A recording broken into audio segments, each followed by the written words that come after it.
How you feel about Minister Farrakhan coming to Boston? I think he should come more and much often. I've never seen this many black men come out for anything. I didn't even know there were this many black men in Boston, and I know that's really hard to say, but I think if they can get the message to uplift this community, I think that is totally positive. And if we have to leave, that is fine. I just figured if there were going to be any women let in, I would definitely want to be one of the women let in. But I'm all for going home and letting these brothers get this message because it's totally necessary. And I don't want to stand here and talk to the media that wants to hear us arguing and fighting amongst each other about our men getting uplifted. I don't even want to talk to anybody that want to hear that. I said that to the lady. She want to hear me bitch about that. I don't want to talk to her. I said I'm all for listening to go home, sisters. We can hear them on another time, but I do hope that they do allow the minister to come in and talk to the sisters again, because there are a lot of us sisters that are doing it alone, and we don't have a black man in the household one way or another, and we need to raise our sons the correct way. You know, it's like all these brothers may get the message, but none of them may come into our homes. We need to get the message as well so that we can learn again how to teach our black sons how to be black men in the correct way. And I think that's positive about him coming, and it needs to come more often. How you feel about Minister Farrakhan coming to Boston? I think Minister Farrakhan is necessary in Boston. He came from Boston, and these brothers out here making money. I think they have a business with this man's drug and this man's guns. They need to hit his brother. He need to be here. He need to be here. And you, big brother? I think it's a fantastic idea. The idea that he out here in Boston, but now I'm from California. I wish he would come out west pretty soon. You know, I think it'll be a good idea. I see this establishment trying to assassinate the brother politically, spiritually, physically. I think he's a good man, a great man. I love the brother. I'm not a Muslim, but I'm down for what he's saying. He's speaking the truth. I think it's an important thing for the black man to hear what he has to say. So. Like the lady said, it's about, father to son talk. And I respect the fact that, he's up here to talk to our black men. So I'm going home. How you feel about Minister Farrakhan coming to Boston? Well, the reason I came here tonight is I'd just like to hear what he has to say. I've heard it distilled by the media, and I've heard what people think of Minister Farrakhan. I just came to listen. Thank you. And you, brother, how you feel about Minister Farrakhan coming to Boston? I feel it's great that he came to Boston, you know what I'm saying? We need somebody like him to come in and talk to the fellas in Boston, you know what I'm saying? I'm very happy that he has allowed the press, white or black or women, to show up. It was very important to get his message out, his right to speak, and I think that's terrific. Mr. Farrakhan's got a right to speak wherever he is, wherever he wants to go in this country. That's one of the basic principles of America. Whether I agree with what he has to say or not, he has the right to say what is on his mind. I think he's very controversial, and I like what he has to say. And a lot of things that he has to say are very true, and that's why they're so controversial. That's what I believe. Oh, I'm happy that he's here. I mean, I think he should be able to express his opinions. That's why I'm here, and it obviously has a huge effect on people. So I'm pleased that he's come to Boston. I think it's great that he's here. He's got a message to convey to people. People want to hear it, and it's terrific they have the opportunity to get inside and listen to him. It's terrific. I'm very happy that he's here. He has a message that needs to be out in the community, especially among the black men. And I don't think it's really important that the mainstream or white people feel that he's acceptable. He's acceptable to us. He's saying what we need to hear, and he's inspiring us, and that's all that matters. How you feel about Minister Farrakhan coming to Boston? I think it's good, man. And you, brother? I think it's great. He should be here. I just seen him speak at the church, and he tore it up there, and I know he's going to do a good job tonight, and I hope everyone pays attention to what he has to say.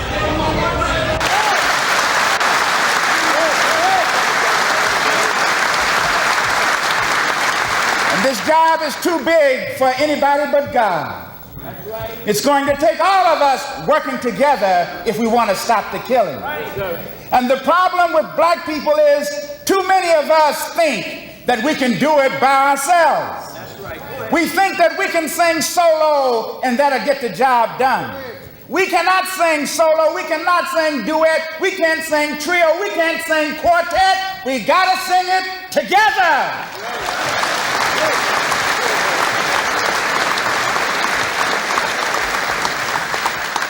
You know, when I was in Washington, I said to Reverend Jackson that there was a man drowning, had gone down for the second time, going down for the third time, and along came a stream of black leaders, and all of them offered a rope to the man who was dying or drowning.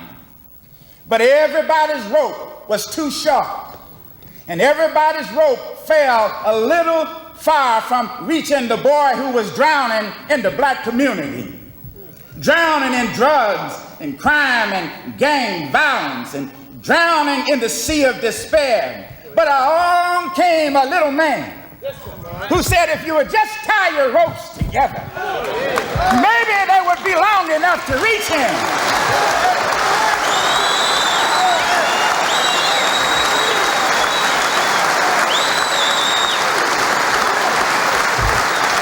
And once you pulled him on the shore, then all of you could stand and say, look what God has done.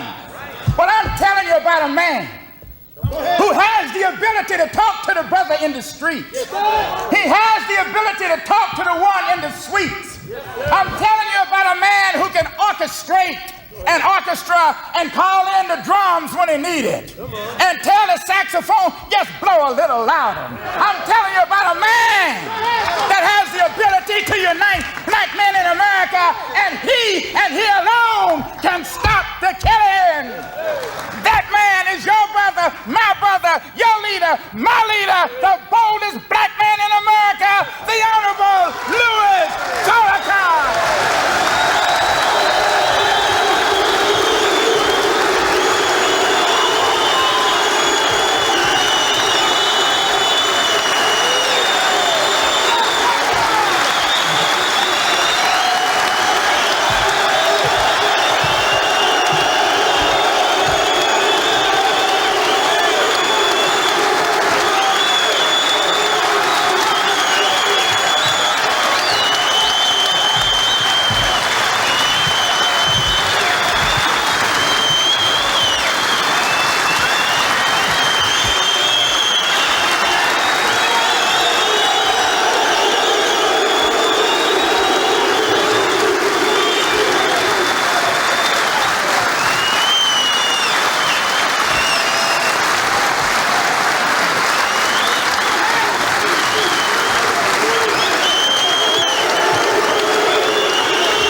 In the name of Allah, the Beneficent, the Merciful. The one God to whom all praise is due, the Lord of the worlds, the Creator of all things, the Revealer of all truth, and the Sender of all prophets. To Allah alone do I submit and seek refuge. We thank Him for Moses and the Torah. We thank Him for Jesus and the Gospel. We thank Him for Muhammad and the Quran. Peace be upon all of these worthy servants of God. But I personally thank Him most of all for His intervention in our affairs, in the person of Master Farad Muhammad, the great Mahdi. We thank Him for His coming and for His search among us. to find one worthy to carry a weighty word that would deliver our people.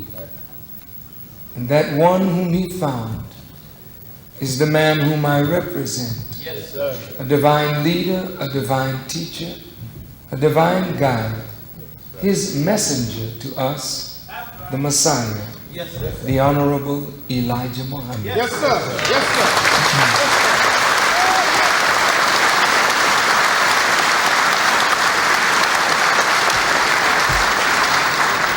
I greet all of you, my dear brothers, with the greeting words of peace. We say it in the Arabic language, Assalamu alaikum. To Minister Dawn, distinguished platform guests and leaders, to our distinguished brothers, it is a great honor and privilege for me to be back home tonight in Boston.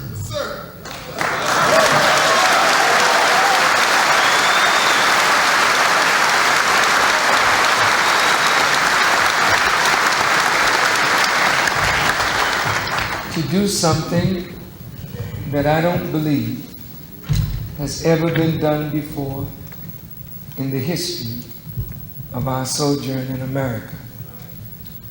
That is, that a black man would call together black men to discuss the future of us as a people. This call is not meant to discriminate against women. For without women, none of us would be present.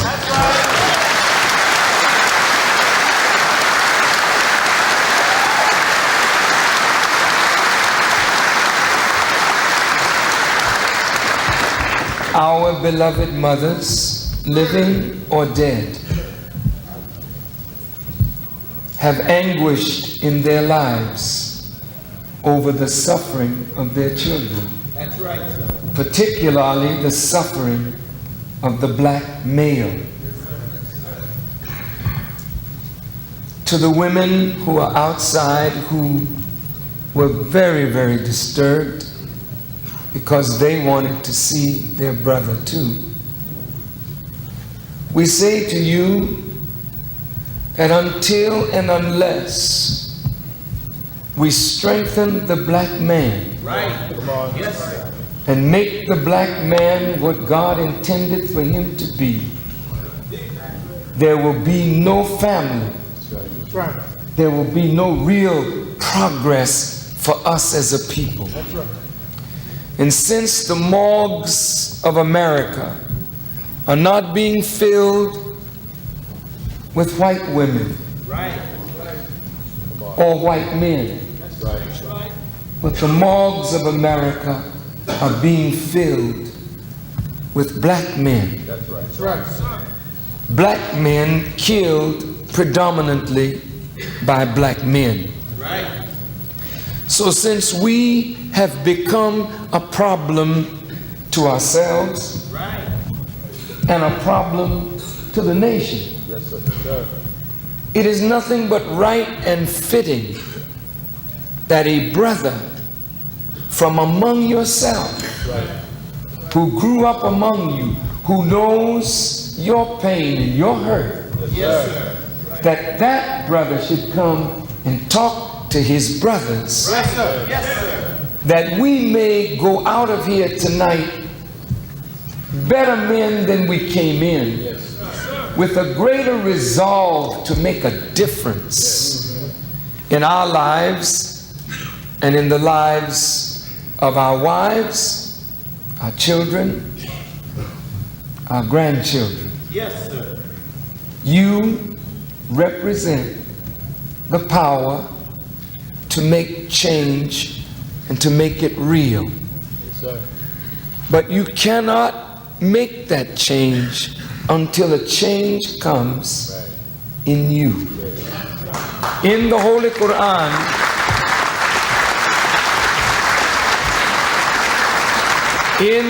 Quran, Allah says, no people, or rather Allah, will never change the condition of a people until they change themselves.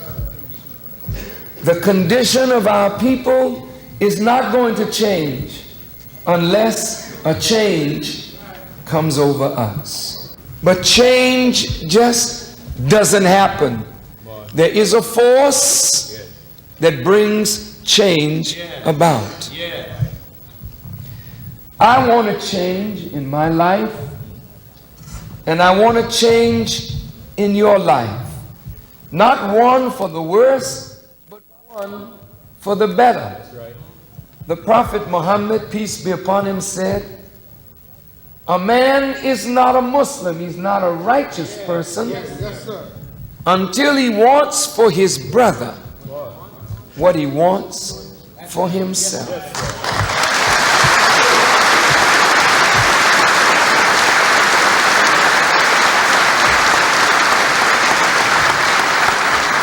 The Honorable Elijah Muhammad taught us that this planet on which we live, 7,926 miles in diameter, 24,896 miles in circumference, with a weight of 6 sextillion tons, 57,255,000 square miles of land, and 139,685,000 square miles of water.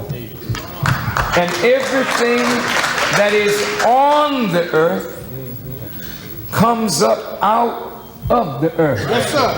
And this is why the weight of the earth is constant. All of the skyscrapers that you see in downtown Boston and New York were once under our feet. But somebody knew how to take matter from the earth and form it according to law and build structures on top of the earth, never changing the weight of the earth nor altering the speed of the earth as it moves at the speed of 1,037 1/3 miles per hour on its way around the sun, making 4 dips in and out, giving us the change of our seasons. But the change didn't happen without a force.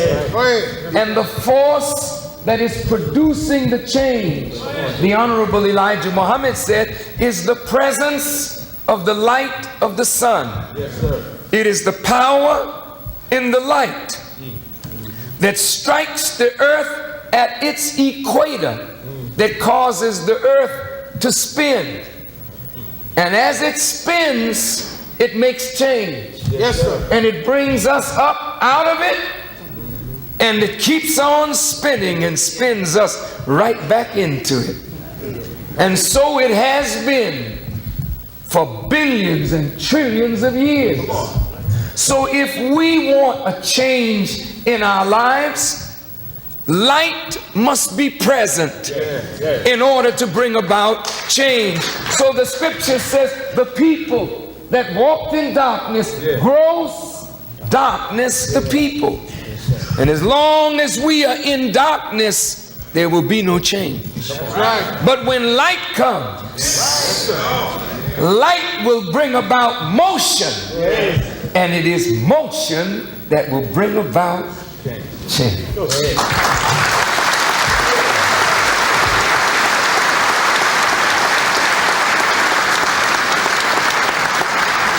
Tonight, brothers, in our short time together,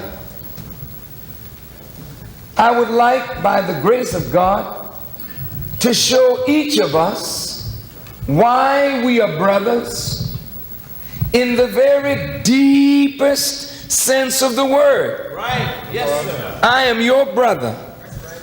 You are my brother. Yes. But not just brothers from the same womb. Come on. Yes, sir. It is even deeper than that. It's more profound than having the same mother. Yeah, come on. I'm going to get to this change and this light and all of that in a minute, but I want to talk about who we are in relationship to one another.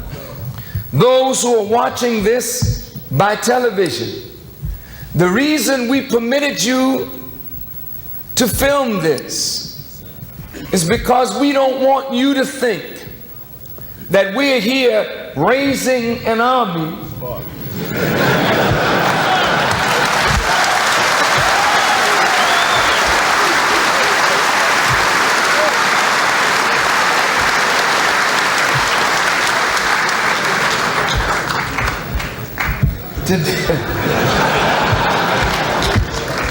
It doesn't matter what I say, they're going to think that anyway.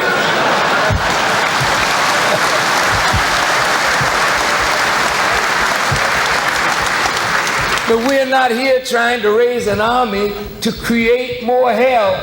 Yes, sir. But if anything, if we could create an army of salvation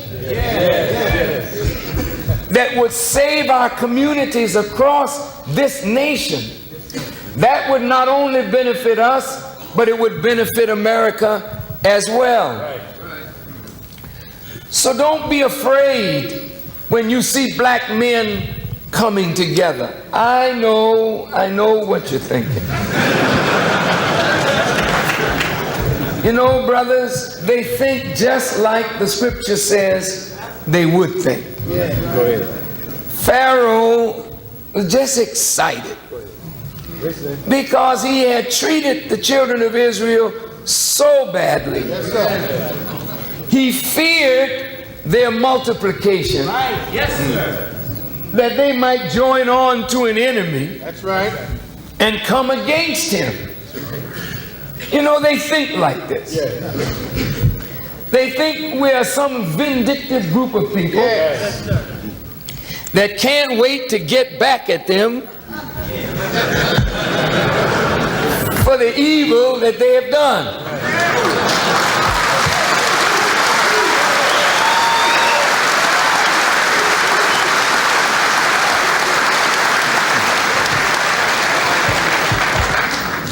And so Pharaoh, out of his fear, set up a plan to kill all boy babies. Right. Yes, sir. So that the deliverer might be destroyed for the children of Israel. The plan was spare the female but kill the males. In America today, we see that same mindset in operation. Spare your women, and our women become like booty. Booty is the prize of war. And our women were the prize of war after the manhood of black men was conquered and enslaved. So today, in the time of our universal rise, they don't wish to see you reclaim your woman, reclaim her respect and honor for us as men. Come on. So the idea is kill the black male. Yes, sir. Kill you how? Kill you mentally by destroying any avenue by which light may enter your mind.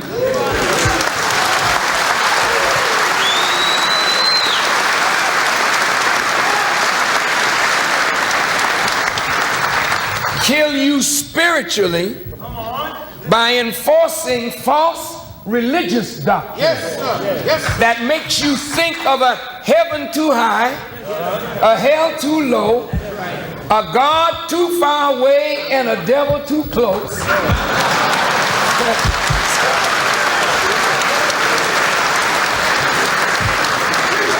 So intellectually, mentally, spiritually, we as men have not been able to gather ourselves to make a change in our lives and to forge a way for our women and children.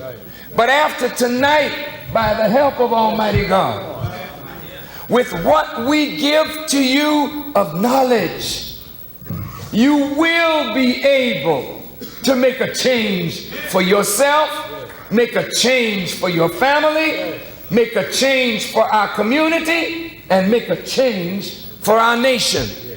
Now, let's go back to our brotherhood. Who are you? Who are you? Who are we? Yes, you say I'm a black man, but it's deeper than black. The blackness of you is the external. The real person is the internal. The real person is the unseen reality that moves what you see. That's right. Go ahead. Go ahead. In the Quran, which is the book of scripture of the Muslims, in the 4th chapter, it reads like this: in the name of Allah, the Beneficent, the Merciful. O people, keep your duty to your Lord, who created you from a single essence and created its mate of the same kind. And from these two spread many men and women. I want to stop right there. O people, keep your duty to your Lord. Stop. Every human being instinctively knows he or she has a duty to a higher power. Even if you say you don't go to church, you don't go to the mosque, you don't necessarily believe in religion as it's been taught, instinctively you know that you have a duty. Before a duty to your mother, your father, your wife, or your children, instinctively you know you have a duty to a higher power. Right. Prove it, Farrakhan. Sure. Yeah. It's written in the Quran. Allah puts it like this. He said, a man is on a ship, and when the winds toss the ship about, each man makes his prayer sincere. Whenever you get in real trouble, and you know being black in white America, we stay in real trouble.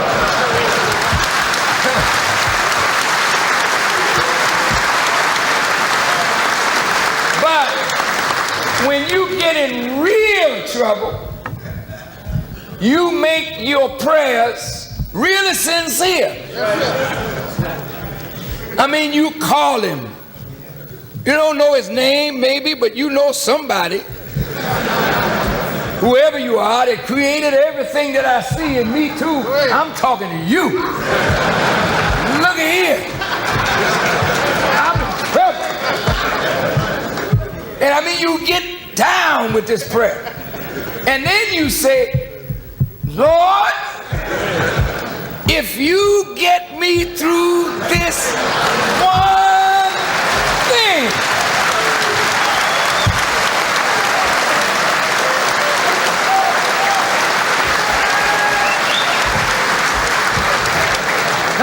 of us have said a prayer like that.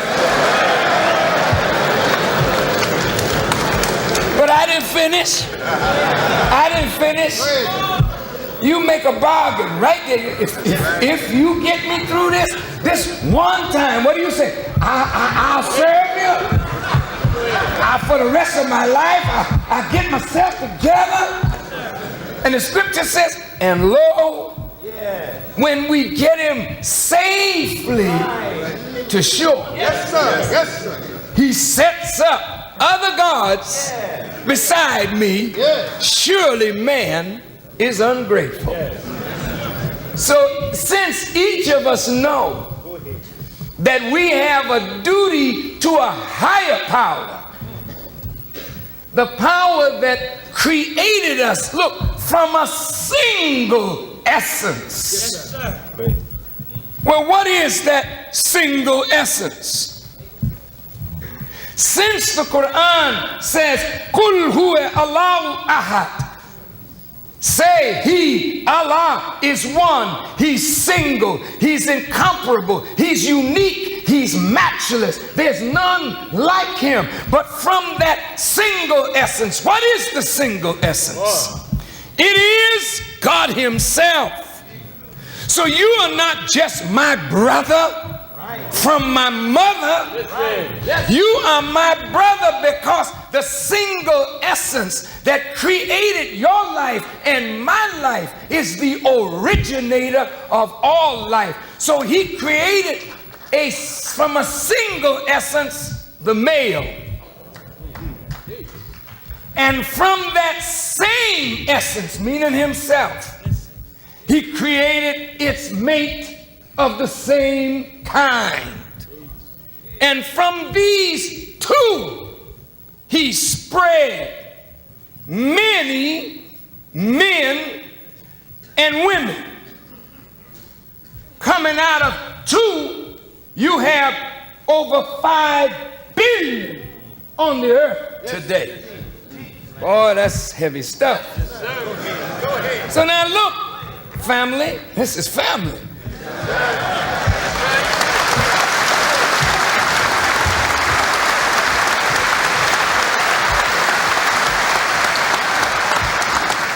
No matter the height, the shape, the color, we came from a single essence, and that essence is God himself. So the nature of you is the nature of God. What is God's nature? God's nature is Islam. Yes, sir. In the 30th chapter of the Quran, it says, set your face for religion, being upright, the nature in which God created man. It is his own nature, and he gave man his nature. So your nature is divine. Man. Since God is the author of all things, yes, sir, his nature is divine, then you and you and you and you and you and you are divine in your essence. Now then, if you are divine because you come from God, and your woman is divine because she comes from God, and he puts between the woman and the man love and compassion and a magnetic attraction, not between the male and the male. That's right.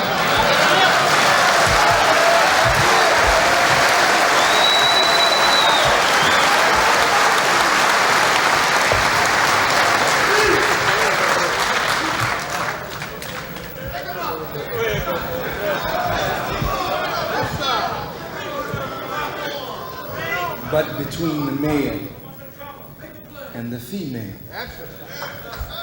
And he put in her heaven, consolation, comfort, quiet of mind, and peace for the man. That's right. And he put in the man that which makes the man the head, the natural head of his house. The Quran says he made the male a degree above the female. This is not teaching male supremacy. That's right. That's right. Listen. Go ahead. Well, we are all equal.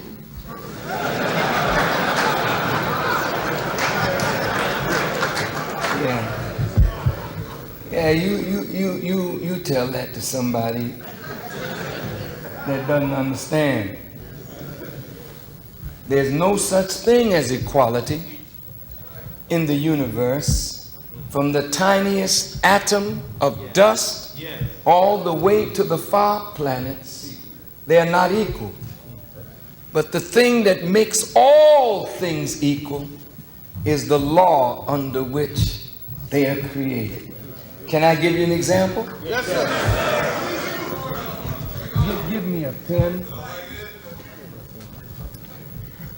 And give me a book or something heavy that you may have. No, I got a pen. I ain't gonna throw it down, break it up. Thank you. Now these two things are not the same size, shape, or color. This seems a little heavier than this. So when I drop it, you would think that the heavier thing should hit the ground first, right? But it ain't so. Because when I drop it into a law. And the law renders these unequal things equal. Now watch. I drop them together. Did they hit at the same time? Well, the law then renders all things equal. In order to come here, we came under the law of birth. In order to leave here, we leave under the law of death. You could be white, black, rich, poor, holy, unholy, don't make any difference. You come through birth. Yes, sir. And no matter what your station in life is, death catches all. Equality. Now, God has made some things to excel others.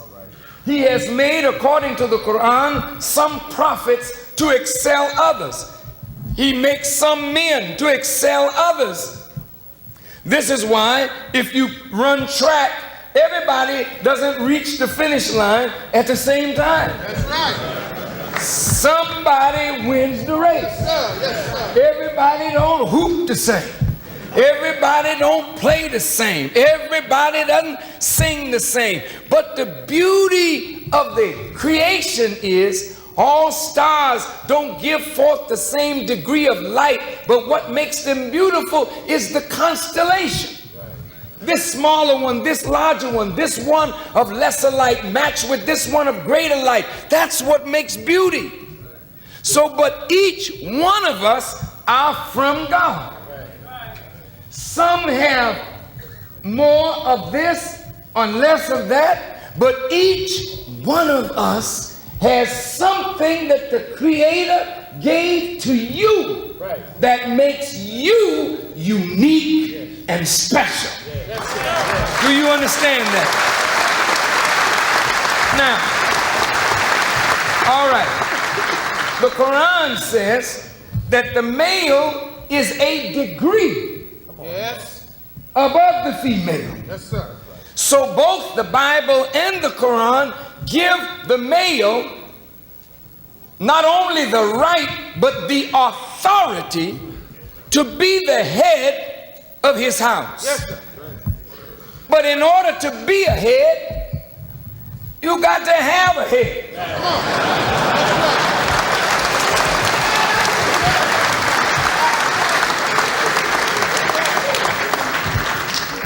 That's right. And the thing that creates so much violence in the home is because we don't have the wisdom in the head to rule the house, but we have the instinctive understanding that we're supposed to be the boss. Now that's a heck of a thing. You don't have the wisdom to be the boss, but your nature's telling you you are the boss. Now check this out. You see these beautiful brother police officers here? The style that they have on represents authority. And what they wear gives them the right to enforce their authority on those who disrespect it. Now the officer may come, he may not be kind or sweet. All right, move up the corner.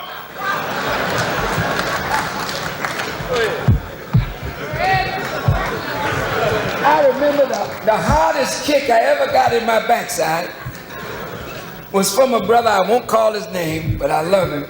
He was a police officer. And he laid that foot on my back because I didn't move fast enough. But, you know, he had rights, I had rights. But he had authority. And there's a difference. We all got rights, but somebody has to have authority. Now the police knows he's in authority. So when he says something, if you woof on him, he said, now this man is questioning my authority. Now he's got to show you who is really in authority. And of course he calls for backup in case.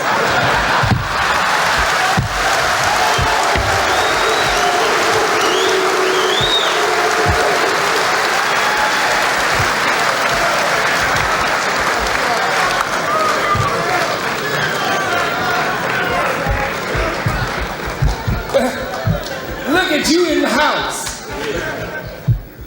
Your wife got rights. Yes, sir. You got rights. But instinctively you know you got authority. So you raise your voice. Look. And she comes back. Look, look, look.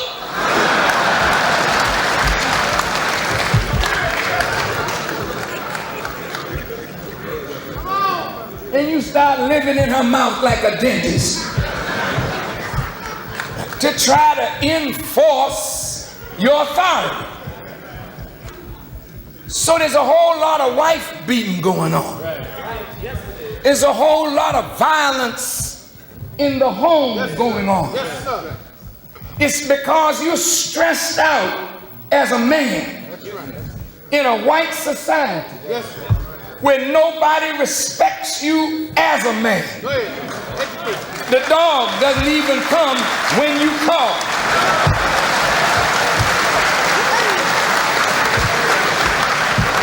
So when you get home, you just saying, give me a little R-E-S-P-E-C-T, or I'll bust you in your... But brother, the stress level that we function at makes us violent when we don't intend to be. Yes, sir. Yes, sir. Easily upset. And we sometimes, oftentimes, hurt the ones that we love the most. When I was a young boy in Roxbury, we would fight. And usually every young man carried a knife, but we never carried guns. Some of us had a pistol, but the majority of us had a little switchblade, which was not unlawful to sell, but illegal to carry. I don't quite understand how this is.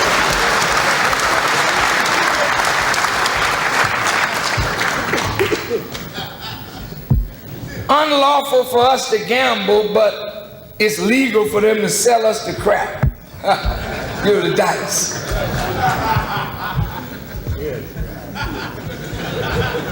White folk are making a modern slave plantation from the prison system. Yes, sir.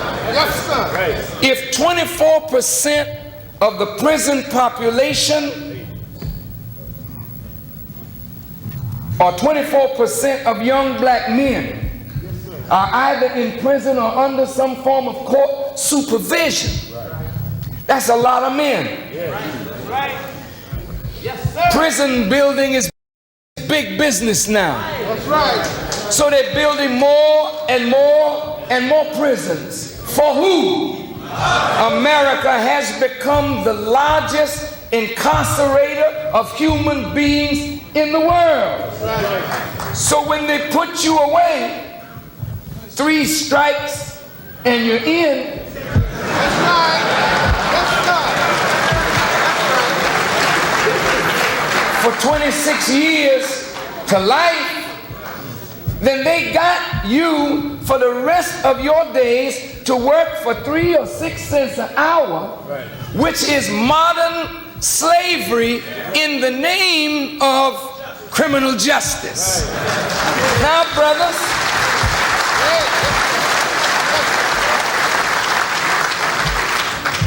if you and I are from the same essence, and that essence is God,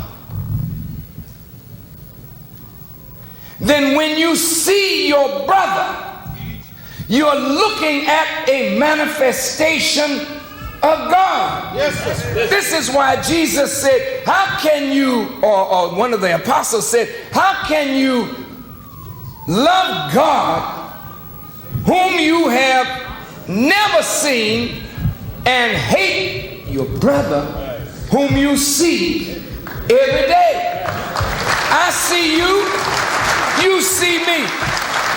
I know who I'm looking at when I look at you. Yes, sir. That's why I tell my brothers, be respectful. Yes, sir. You do. Of every human being. Yes, that's right, sir. When I see you, brother, I know I'm looking at a manifestation of divine, of God himself. One of his manifestations. I don't have to wait to see God to bow. I bow when I meet you. And the Honorable Elijah Muhammad taught us that we should call one another brother. Yes, sir. Yes, sir. And when we speak to one another, we should speak with respect. Yes, sir. That's right. No, sir. Who are you talking to? Every time I talk to you, I'm talking to my commanding officer. You don't know you're my superior, but I know who you are. So I'm responsible to act in accord with what I know. You are my superior in many respects, and I am your superior in some respects. Do you understand?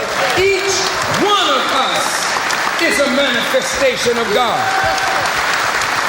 So,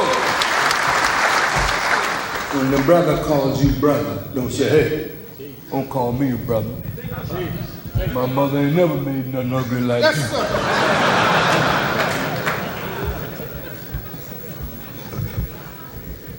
When you look at your brother sitting next to you, standing around you, look at him with a new vision now. Say, whoa, I'm looking at a manifestation of God.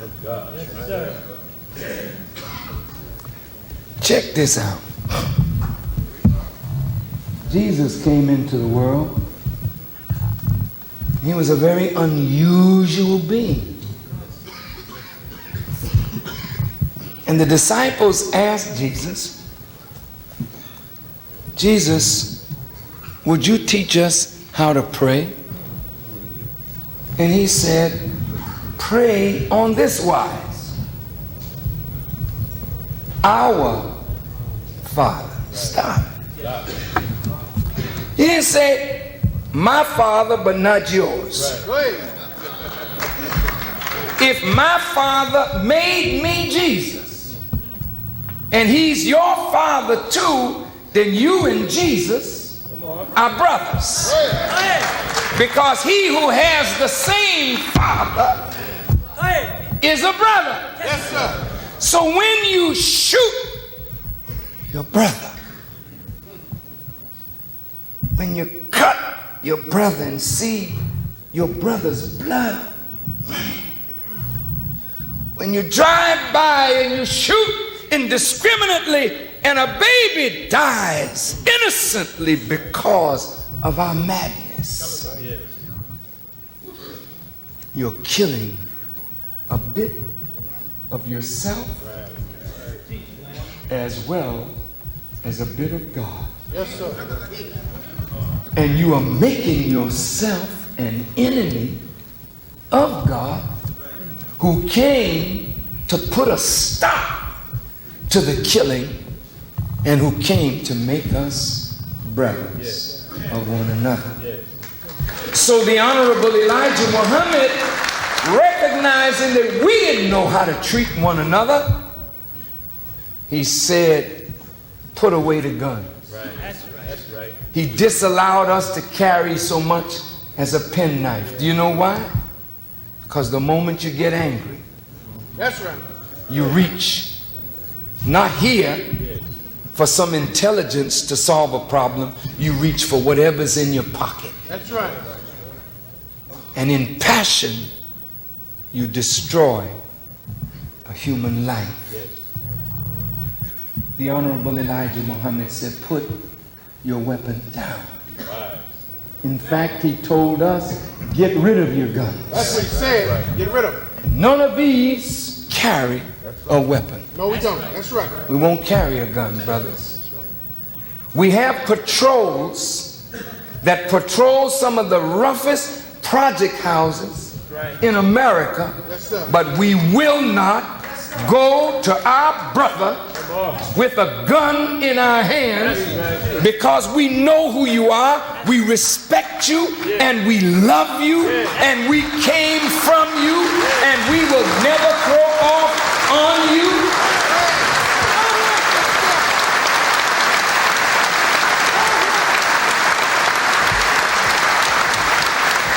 And so, dear officers, in order to get respect, you have to give it. That's right. Give it. These are not savages. Yes, sir. These are men of God. Yes, sir. Yes, sir. Right. I went to a prison one day, and I went up on a block that they called Death Row, because everybody on that block was there for the rest of his natural life with no chance of parole. When I went up on the block, I said, I would like to go in and talk to the brothers. They said, no, you talk to them from this side. I said, brother, I can't talk to my brothers in a cage. That's right. Listen. Let me go in. He said, I would not advise you to go in there. And he's a brother, I mean, he had muscle, he was big, huge. Yes, sir. And I looked like a little lamb, and he swore they were going to eat me up in there. I said, brother, I have to go in there. Yes, sir. Yes, sir. Yes, sir. He hit a button, and the big gate opened. He hit another button, and the cell doors opened. Just like you were in a zoo. Listen. And the men filed out. There were about 12 black, 3 Hispanic, and 2 white. They all came out. And when you saw them file out of the cells, it was like watching a panther or a leopard or a lion come out. Talk about it. You know how a man is when he's caged. Yes, sir. and they came out. They had heard of Farrakhan. I said, brothers, I want to talk with you. Let's get some chairs and sit in a semicircle. They went, they got a chair, and I got one, and they sat around me. And I began to teach them. The Honorable Elijah Muhammad taught me that if you put the right word in a person's ear, within 500 seconds or 8 minutes and 20 seconds, you'll see a change come over the person. He said the light of the sun traveling at the speed of 186,000 miles per second, that is 93 million miles from the earth, takes 500 seconds or 8 minutes and 20 seconds to strike the earth. And it said the blood traveling from the heel to the head and back to the heel again takes that same amount of time. Yes, sir. And if you put the right word containing light and power and energy in the ear, that's right, ma'am. as the blood courses through the brain, it picks up the electrical energy of the truth that has entered the ear. And all of a sudden, it goes through the body, energizing the whole body. And within 8 minutes and 20 seconds, you look at the person, you see a change in that individual. Within 10 minutes, I called the God. Come on. I said, look at them. Yes, sir. Yes, sir. And he looked. There was light in their faces. Yes, sir. I said, these aren't animals. That's right. These are human beings that have been deprived of the light of knowledge. That have been deprived of the light of knowledge. You are not animals. That's right. Yes, sir. You are human and divine beings who have been deprived of the light of knowledge. That's right. And as long as nobody comes to you to bring you that kind of light, there will never be a change in your life. That's right. College will not give it to you. Listen, professor, I don't care how many degrees you got. No college degree transforms human life. That's right. Yes, sir. You got knowledge, but the effect of it is a knowledgeable Negro. That's right. A knowledgeable black man who does nothing productive. Yes, right. We don't need just that kind of knowledge. We need that kind of divine knowledge that brings about a transformation in human life. I'm almost finished, brother. The reason you're in this condition has nothing to do with you. The enemy wanted to reduce the black man to a powerless people who would perpetually be under his foot. That's right. You have become troublesome now because you don't want to be under his foot anymore, but don't know how to get your own foot out of your own way.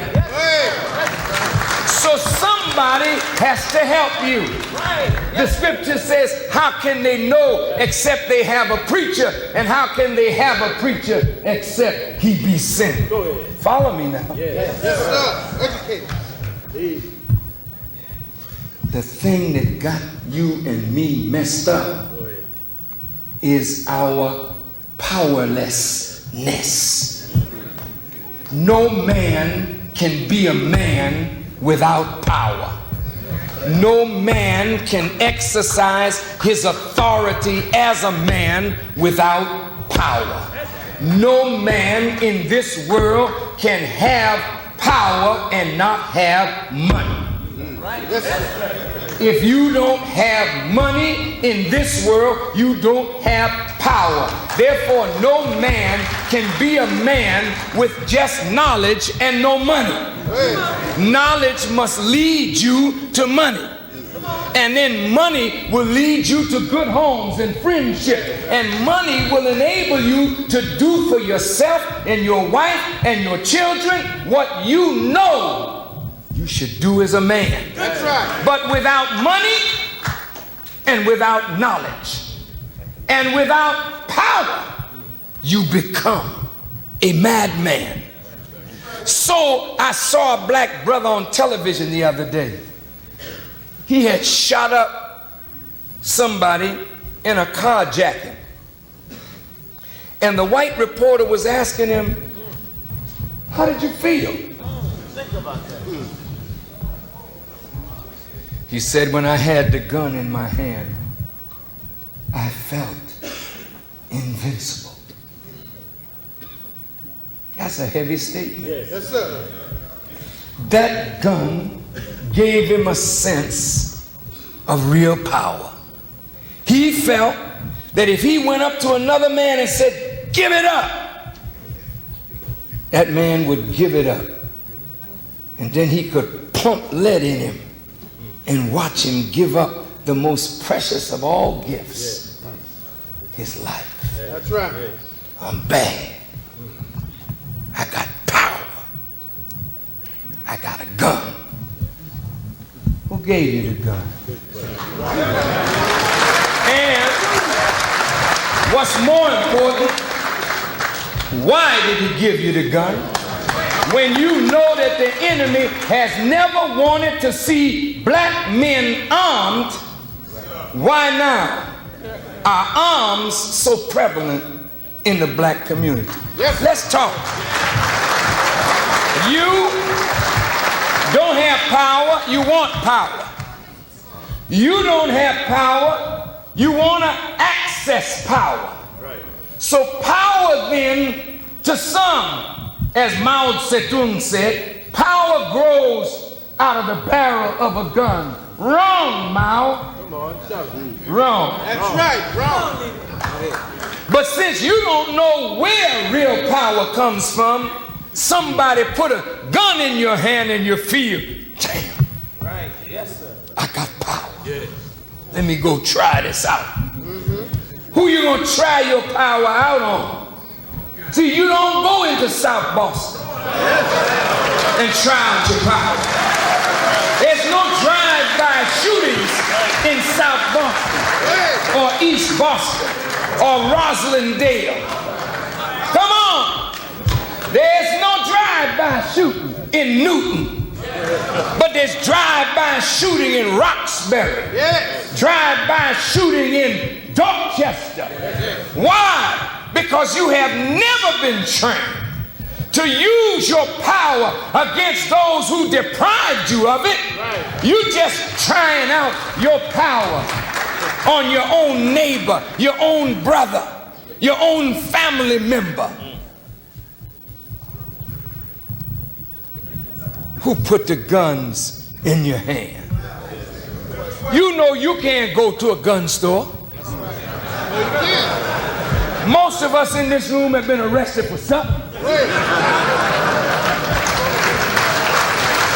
Is that right? So you can't go to a gun store. You can't go to the gun store and say, hey, I want a 45, I want an AK. I want a... They say, what's your name? Forget my name.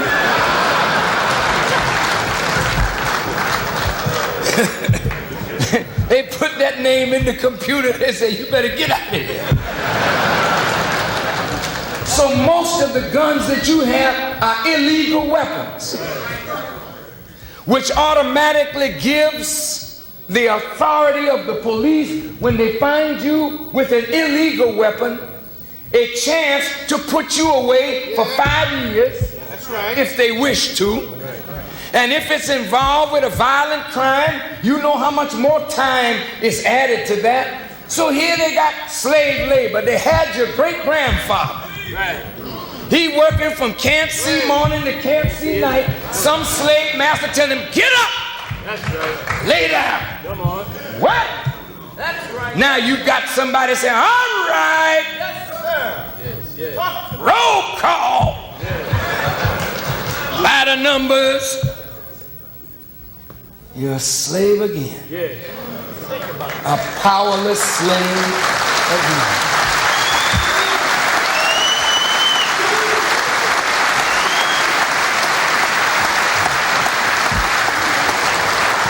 Brothers, let me hasten because I don't want to keep you long.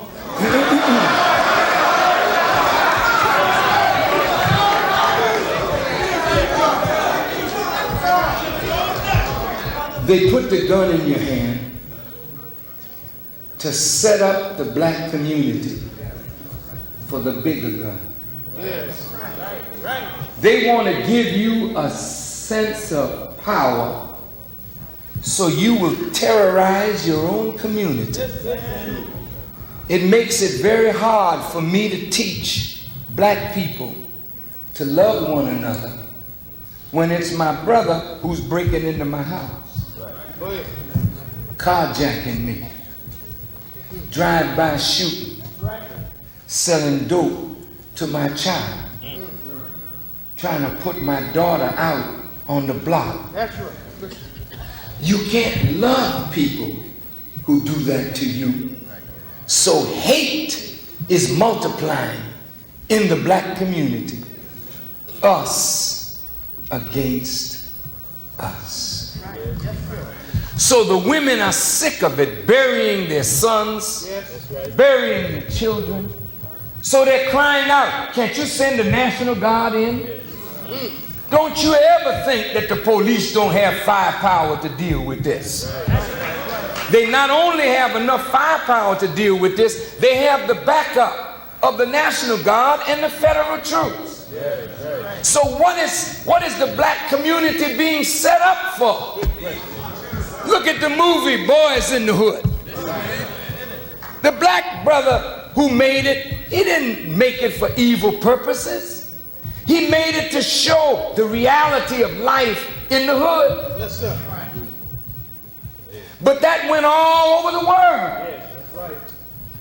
And people in foreign countries are saying, is this what's going on in America?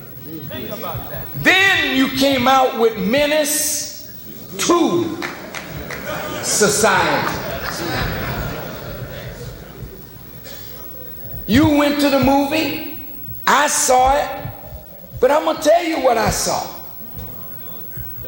I saw us being set up for a genocidal attack.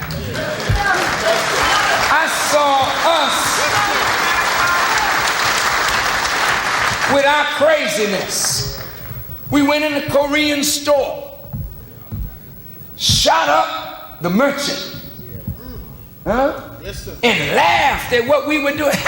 See, I pumped it, man. Then I saw that played out on television in Rio. It wasn't a movie now. A brother goes in a Korean store, jewelry, pistol whips a Korean woman, knock her down. Take the jewelry. Then as he's leaving, he reaches over the counter and squeezes off rounds into him. This is going all over America, all over the world. You are being seen as an animal. That's right. You are being seen as a savage.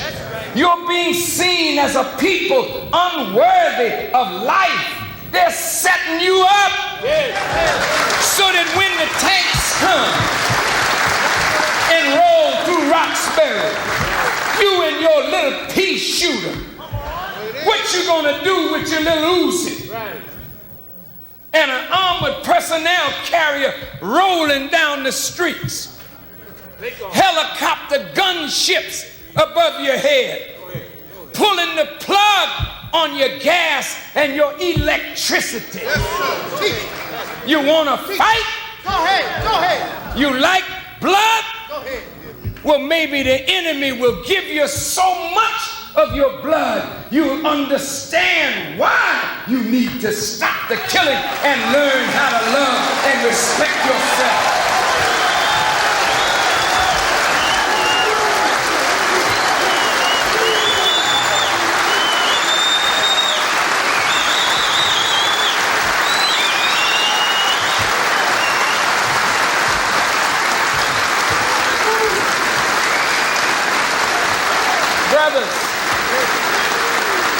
Brothers, the movie was called Menace 2. Well, if you John the second, who's John the first? If we are Menace 2, who's Menace 1? Menace 1 is white men who have dominated the planet and been a menace to the darker people of the world, raping, robbing, pillaging, killing, wherever he has gone. Menace 1, is he your example? Is he the man you want to pattern yourself after? Is he? I didn't hear you. A little louder. Why then do you call him the man?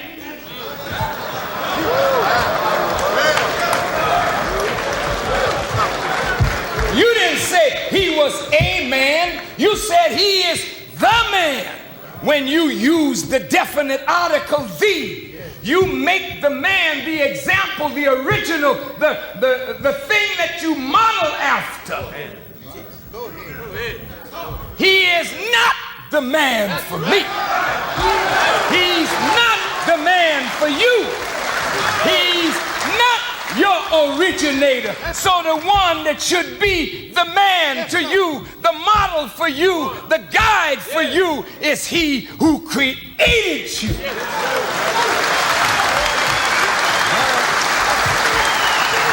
All right.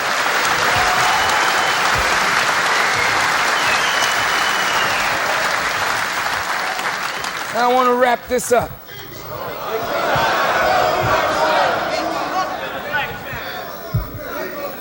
In the Bible, Moses and the first 5 books of the Bible are called the books of Moses. The Genesis means the birth of, the beginning.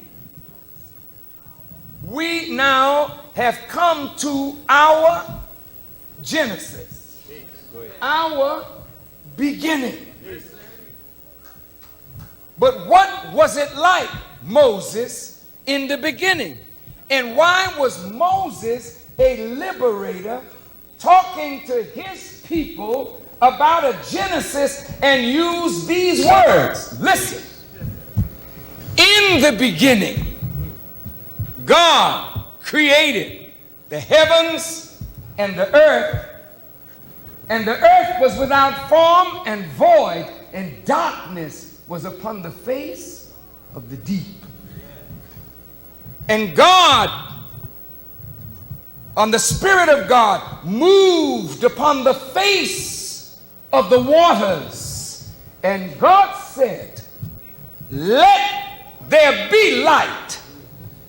And there was light. And he saw that the light was good.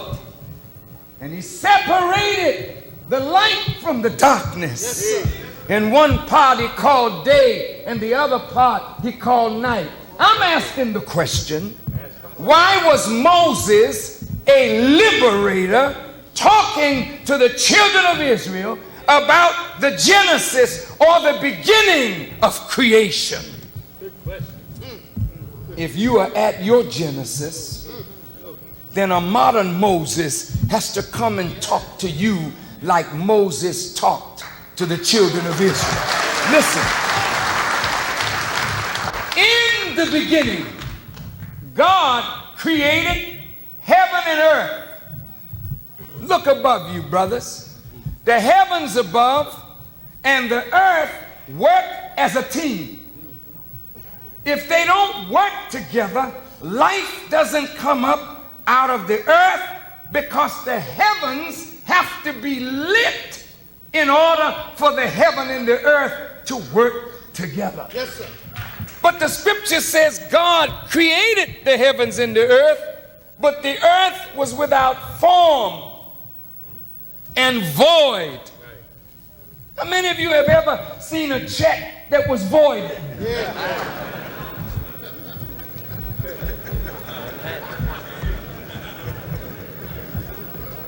Ain't nothing happening, non-negotiable. You can't use it.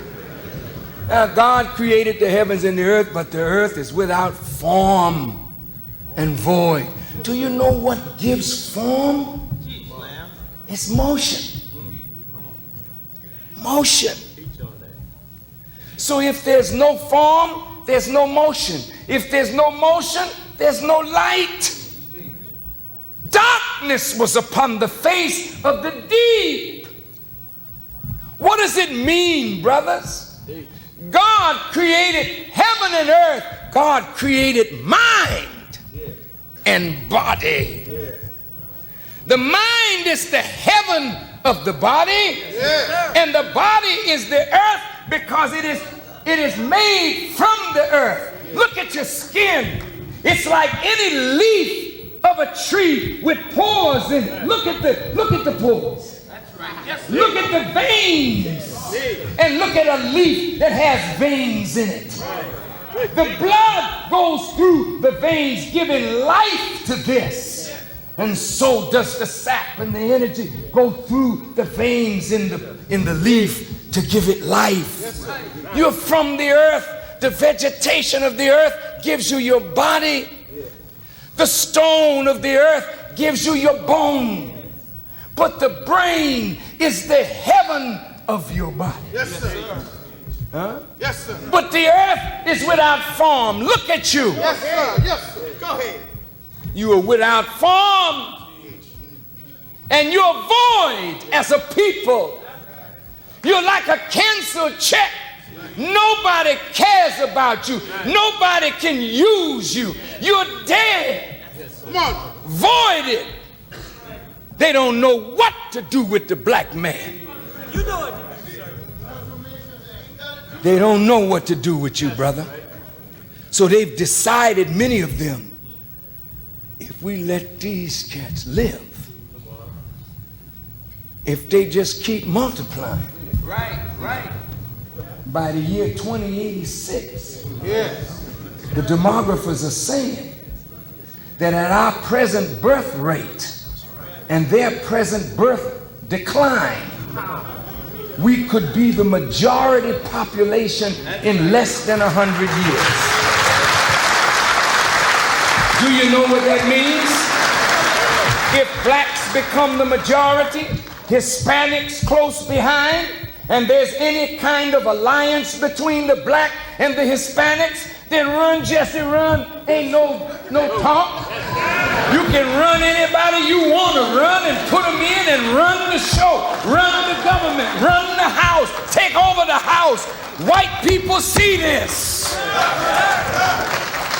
They don't want to see black people take over what they feel they've built, stolen, and work hard to maintain.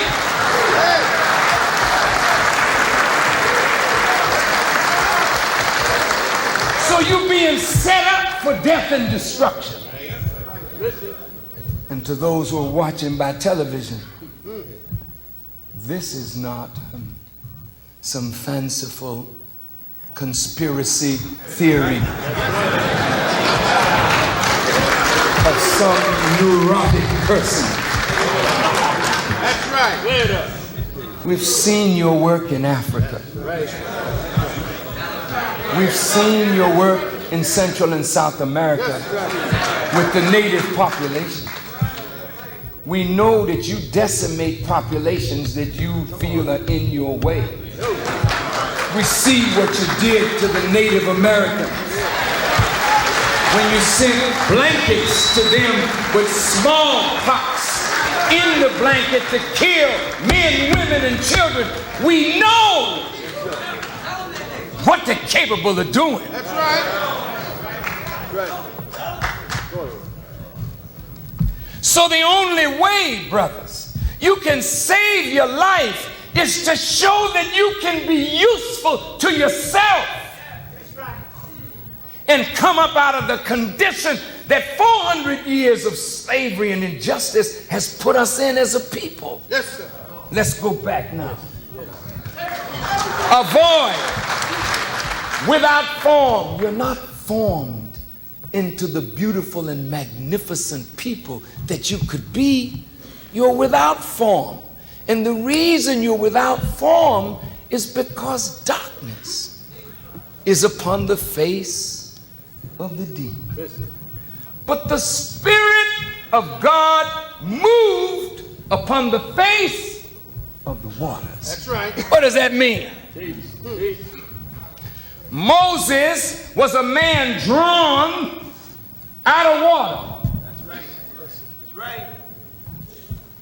What it is saying is, once God's Spirit begins to move on the face of the masses of the people, out of the masses comes a human being whom God fits out with divine light. So the Bible says, arise and shine, for thy light is come. The people that walked in darkness have seen a great light. Yes. Now here you are, without form and void. God says, let there be light. And there was light. Once you produce a head, a leader with intelligence, then the leader begins to speak truth and organize the body. The body cannot come into existence without the head. That's right. Yes, sir. And that's why the enemy has destroyed every great leader that we produce, so that we will never be organized effectively as a people. You got it? Now, your light is come. Yes, sir. Your light is come. And now you are rising up to that light. So now change is coming. Yes, sir. Look at the men and women that I teach, that listen. Yes, sir. Look at the change in their lives. Yes, sir. The change in their manner. Yes, sir. The beautiful form that they're coming into. Yes, sir. This is not a miracle that only can take place with them. It's for you. But you got to accept truth. Yes, sir. And then you got to be willing now to conform to the majesty and the dictates of truth. Yes, sir. And each one of us has accepted to be disciplined. Yes, sir. So I threw away my cigarette. Right. It was hard to do. I threw away my reefer.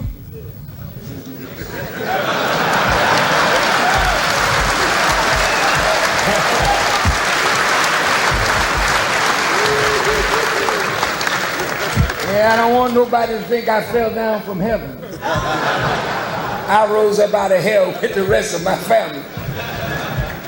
I used to smoke reefers in Boston.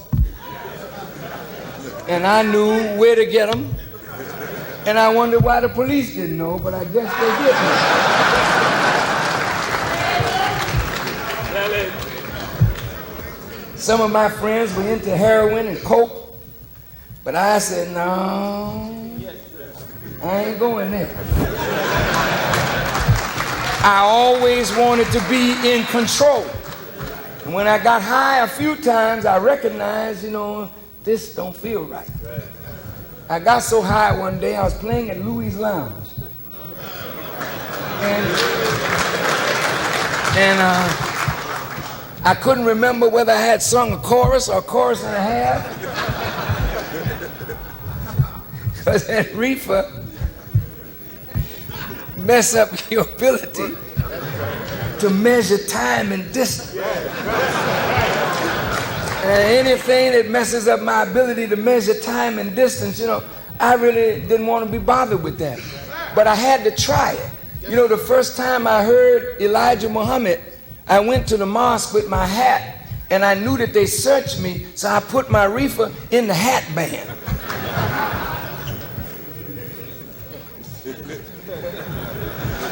And they searched real good, but they didn't find my stuff. As I figured after I heard Elijah Muhammad, I'd have to come out and get my head tight. I didn't know that he was going to tighten my head all the way up where I would throw my stuff away after I got out the mosque. But what I'm saying to you, brothers, is you can make the change. That's right. It's not a hard change to make. God will help every one of us make the change because he desires you to make the change. Yes, sir. It's your time now. That's right. And you are holding up the rise of our people with your and my foolishness. You are in the way of your rise, brother. The white folk cannot hold you back. If you don't hold yourself back, it's over. Once you wake up, you can determine where you want to go, how fast you want to get there. It's all in your hands. Check this out. He said, let us make man. Now that's heavy, brother. He didn't say, let's make niggas. That's right. Let's make some colored people. He said, let's make a man. That's right. How you going to make him, God? In my image. And after my likeness. That's how I'm going to make him. And that's how you are. Then he said, I'm going to breathe into him. And he will become a living soul. And then he said, give the man dominion and power. And then he told the man, multiply, replenish the earth, and subdue it. You're not a man without rule.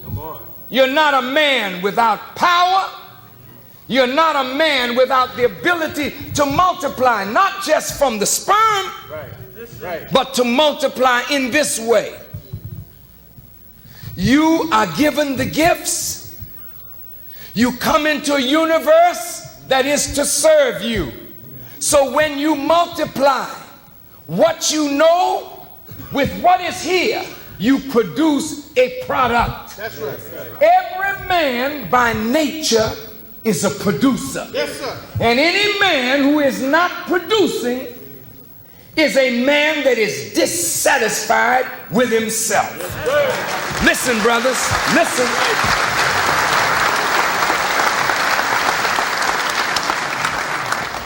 For you to work for somebody else who's producing.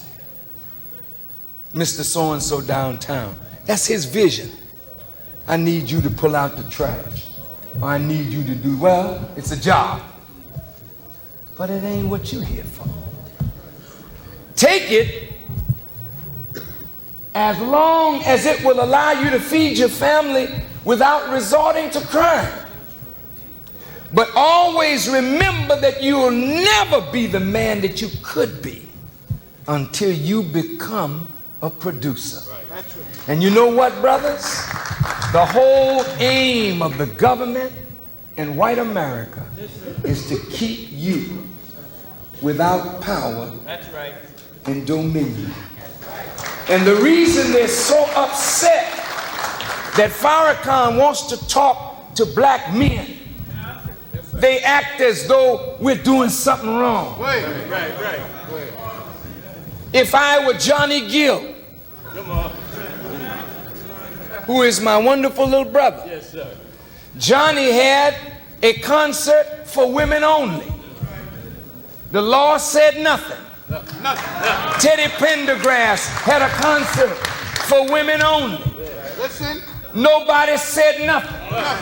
But I come to want to talk to black men, but all of a sudden I'm offending some law. What law am I offending to talk to black men?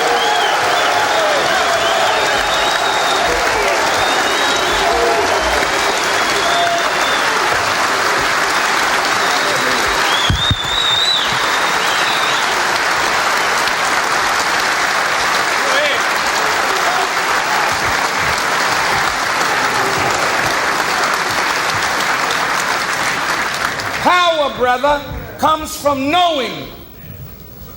Power, brother, comes from knowing and then uniting with others who know. Right. Power comes from pooling your resources, brother. Power comes from developing what you have of your gifts and using it for the betterment of yourself, your family, and your community. That is what power is. First, knowledge. Once you accept the knowledge, clean up your life. Brothers, stop giving the whiskey merchant your money. Stop giving the dope dealer your money. It's all right to have Air Jordans on, but to pay $80. Sometimes it's over $100 for what we call sneakers in our day, and they still sneakers today.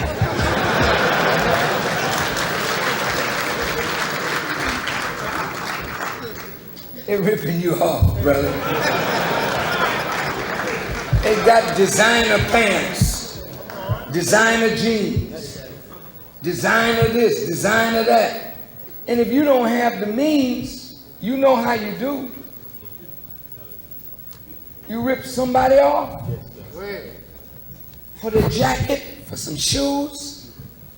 This is insanity, brothers. Let me show you what we could do with just the men in here tonight. We got some dead presidents here. Look, brothers, in truth, you see your community, you have Koreans, you have Arabs, you have other ethnic groups in your community, providing us with our goods and services, taking the money from our community out to build their communities, leaving our communities weak and underdeveloped. It's not the Arabs' fault. That's right. It's not the Koreans' fault. You say they ought to respect us. That's what they need to respect us. Well, they would if you showed some respect for yourself. That's right. You don't allow people to respect you because you don't do what commands respect. Come on. We got enough intelligence in the black community that we should be able to provide our community with everything that our community needs and keep the money revolving in our own community. Look, brothers,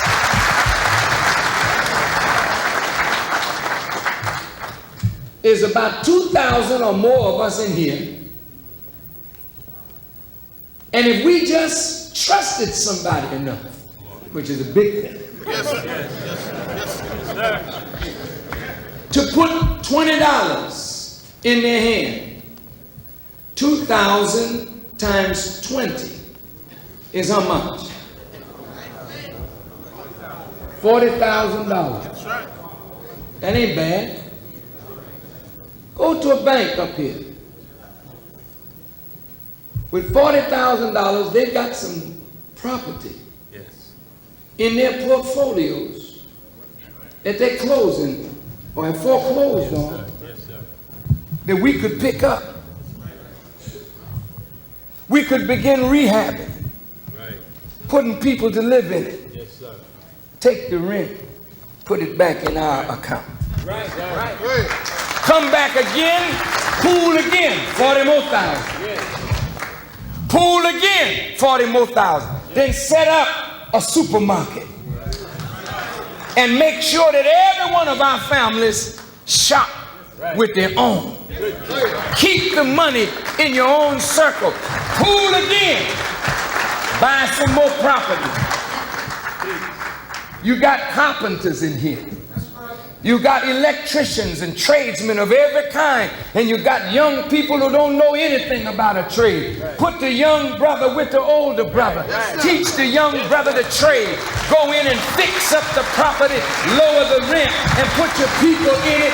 Keep the rent, put it back in your treasury. Come back together again, put another couple of dead presidents together. Say, all right, brothers, we need to go to the earth, because the earth is the source of all of our life's sustenance. God got the floods in the Midwest. Farmers want to get out. Put your money together. Everybody buying up America except you. You buying drugs. You buying alcohol. You buying foolishness. Here CBS was for sale just a few years ago. With just some of the money that we put in drugs, we could have bought CBS. Then you wouldn't have to be going to see Schindler's List, somebody talking about somebody else's Holocaust. But you could then put your own story on your own television. But you are so disorganized, powerless.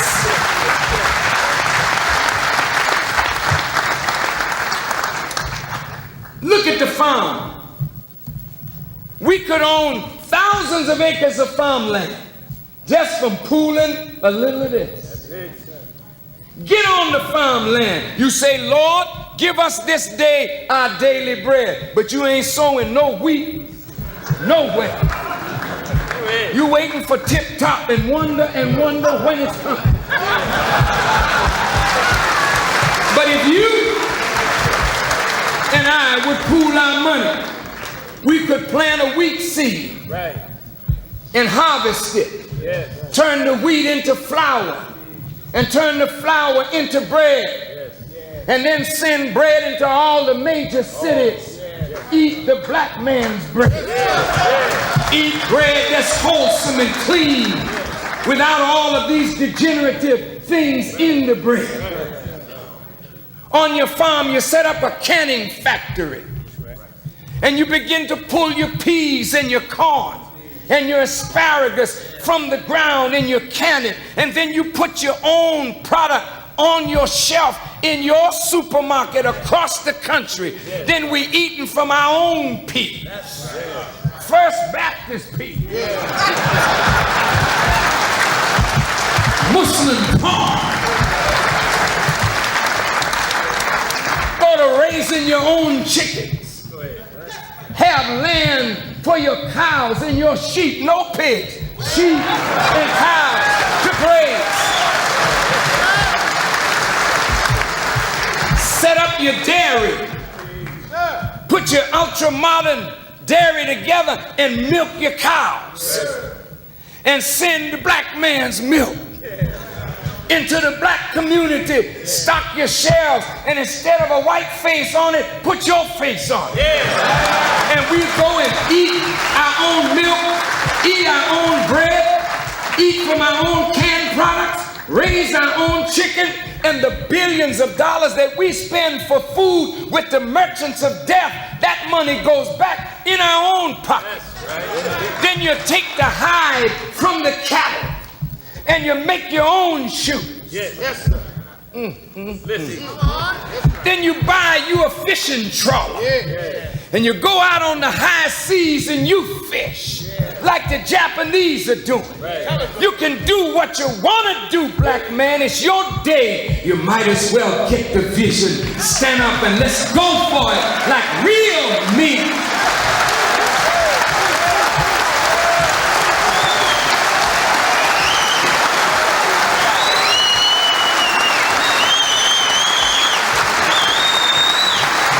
Few more minutes. Give me about 5 more minutes.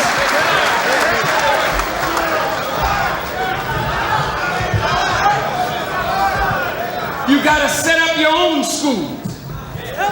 These schools are killing fields, killing your babies like they killed you and me. But if you either take them over or set up your own, then you put teachers in there that love black children and know how to teach and train black children. Then you set up your own hospital. Much cutting and shooting as you do, you should have your own.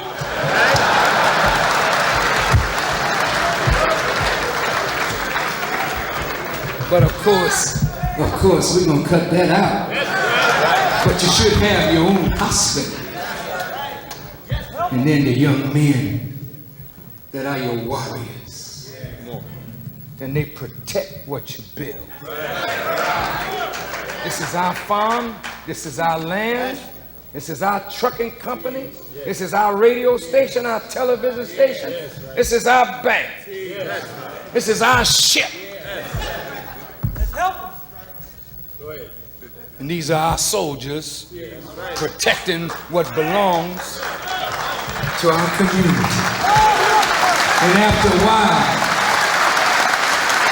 while, your women, when they see you coming, that's my man. They'll honor us again, brothers. They'll respect us again, brothers. They'll love us like they used to in the days when we built kingdoms in Africa. They will love us again. And they will say to all the world, I'm proud to bear a child for this mighty black man that will continue in his image and in his likeness. This is not a pipe dream. No, sir. Good program. This can happen. Yes, sir. It is happening. Yes, sir. And it will happen more so. I want to come back to Boston.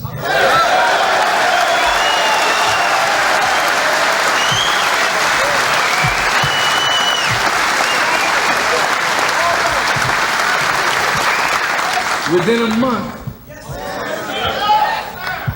I know that the sisters want me to talk to them too. But I would like to have a second meeting with the men. Only we need to be in the arena so that all the men that want to come can come. I don't want to keep you too much longer. But I want to close. I don't want you to rush for the door, but I want to close on this note. Brothers, God has blessed your brother from Boston who grew up in this city and went to school here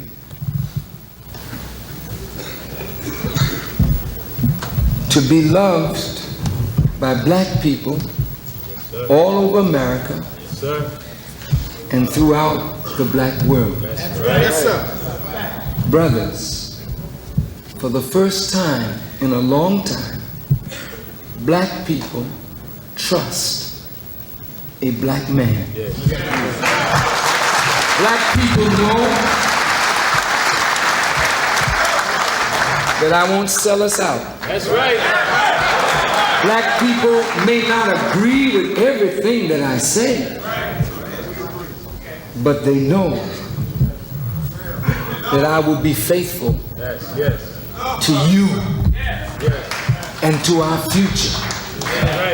So when you see Time magazine say that 67% of black people see Farrakhan as an effective leader, and 63%, according to Time, say that they believe that I speak the truth, and 70% say that I have a message for all of America to hear. If you would trust me, what I talked about tonight can become a reality. Listen, I don't live bad. I dress well. Yes, sir. Wait, I ride well. Yes, sir. But this is nothing. Yes, sir. That's right. This is nothing, brothers. I live in a home that the Honorable Elijah Muhammad built. It's a beautiful home. Yes, sir. But what good is it? That's right.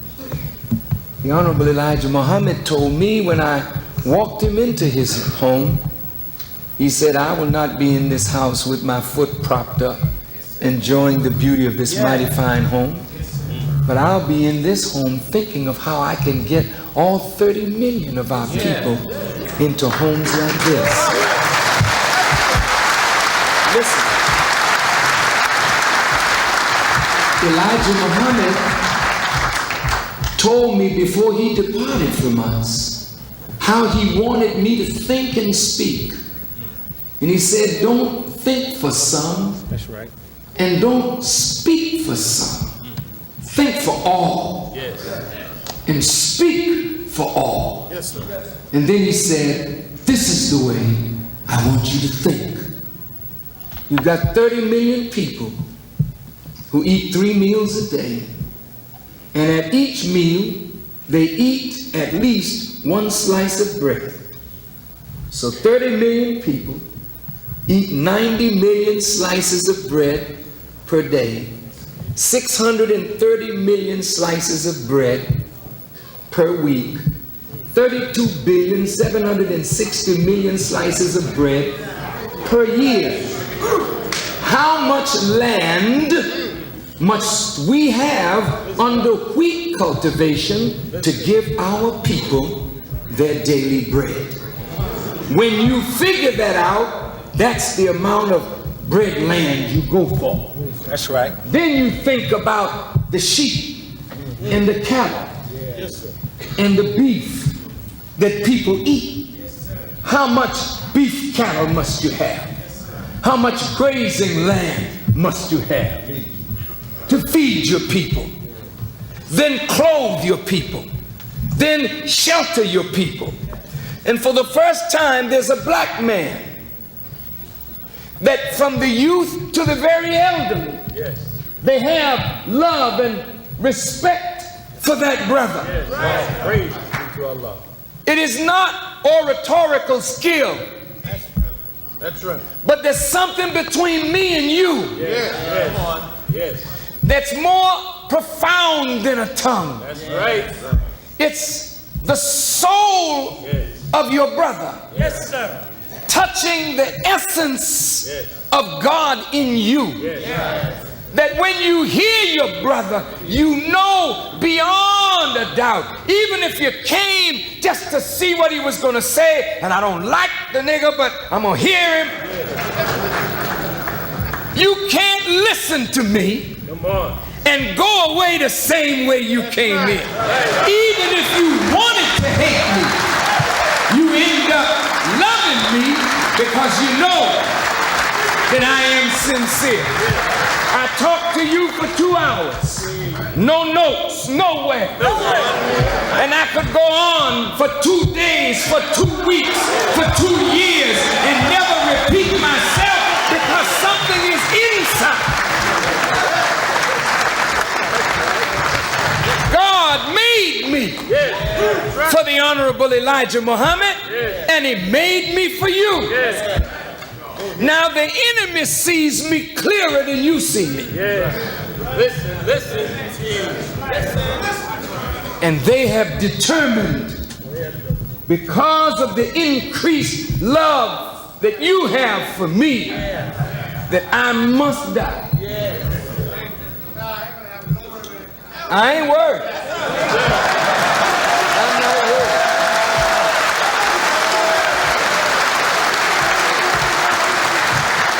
They don't want to kill me themselves. No. Listen. They want to incite it. From one of my own brothers, so that they could say, well, it was some internal problem.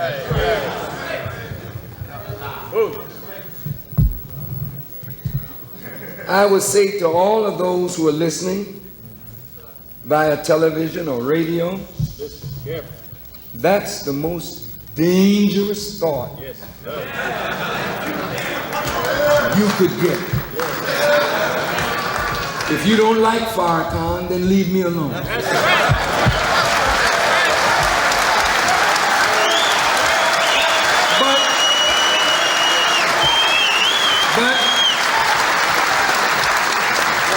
to plot against my life is to get your own life in trouble with God. I want to let you know, brothers, that if I were just Gene Walcott, as I once was known, or Louis X, as I once was known, and there is no God with me, then I have nothing to say to you. And you have no reason to listen to me. Because God is the shepherd today. Yes, sir. But, and if this is just some cult leader, then the government doesn't have to worry about me. If I'm some racist, bigot, anti-Semite, hater, the world doesn't have to worry about me. Because all of those fellas have been assigned to the dustbin of history. Yes, sir. But I know that I'm not that. That's right. And you didn't come out here to hear me because you thought I was that. One thing that white folks have to understand, black people know more about Farrakhan than you give them credit for knowing. I'm not a Johnny come lately. I've been working in the black community now for near 40 years.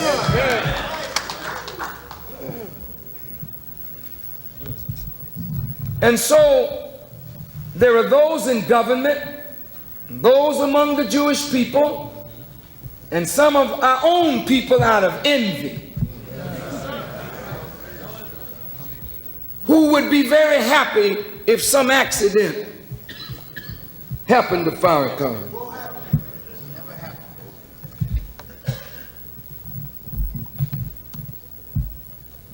In the name of Allah, I warn America. If you doubt that God is with me, bring your men of God out in the public.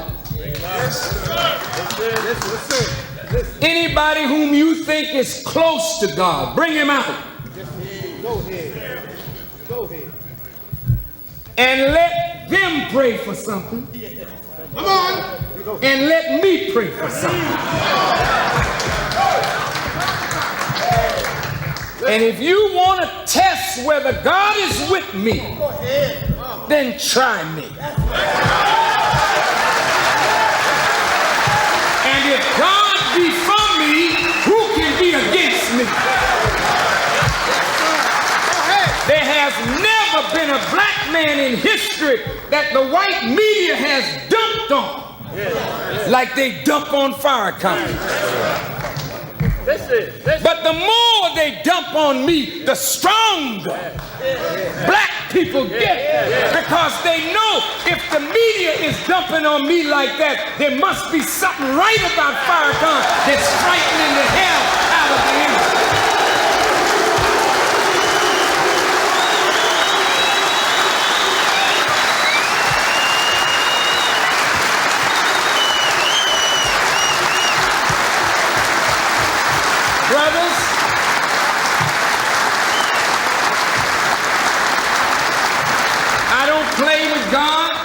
Go ahead. And I don't play with religion, and I don't play with your life and your destiny.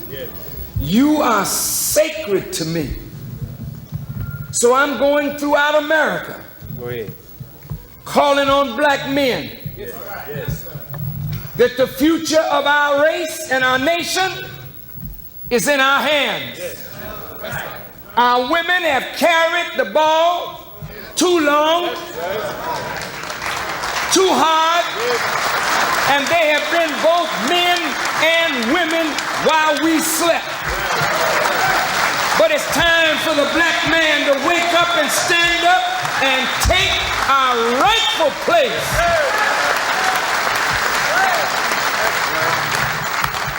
Are you ready? You are? You sure? Would you stand, please?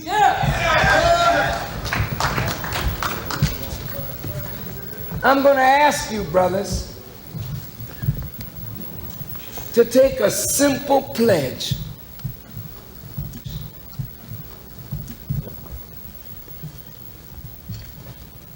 I want you to think about your pledge.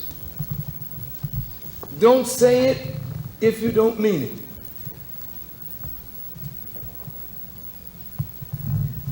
When I say I, and I say your name, you just say what your name is. And then repeat the words after me, and then I want you to think of the words as you say them. I say your name, pledge to learn to love my brother as I love myself. Will you do that? You can't learn to love your brother as you love yourself unless you strive to know yourself better. So the second pledge is I, your name, pledge to strive to learn, to improve myself, spiritually, mentally, morally, economically, and socially, for the benefit of myself, my family, and my people. That means that from this night, you and I will strive to improve. Little by little, day by day, we try to make ourselves better. You know why, brother? Because once you make yourself a little better, you make it easier for the man standing next to you to grow in love with you. If I treat you right, you're going to love me. If I treat you wrong, you're going to hate me. So if I improve myself, then I'll improve my relationship with you. And when the bond of love gets stronger and stronger, then there's no power that can stop us from doing what it is that we must do to help ourselves and our people. Last pledge. Pledge that from this day forward, I will never shed the blood of my brother or my sister, except in defense of myself. I will never be the aggressor. But I will fight with those who fight with me. Think about it. I never want to shed your blood. I don't want to see you shed each other's blood. But if somebody aggresses you and you can't talk your way through this, you have to defend the life that God has given you. So you fight with those who fight with you until you overcome. But the more we teach like this, the less fighting you will ever see among our people. Brothers, that's a simple pledge. But if you go out from this building determined that from this night on, you're going to see every black man and woman that you see, oh, that's my brother. Yes. That's my real brother. Yes. And even if they acting the fool, come on. Don't let that throw you. Right. That's right. He's just a fool on the surface. Yes, sir. But underneath, that's the God. Yeah. Yes. You got to reach for the God and pull it out. Yes. May Allah bless you. Thank you for a beautiful evening. I love you. And before you leave, I want you to turn to each other after prayer. Shake your brother's hand after prayer. Just shake each other's hand. Get to feel, hug your brother. This ain't no sister meeting.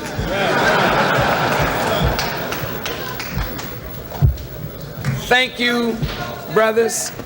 All the leaders that are working with men, thank you for your work. All of the ministers, Minister Don.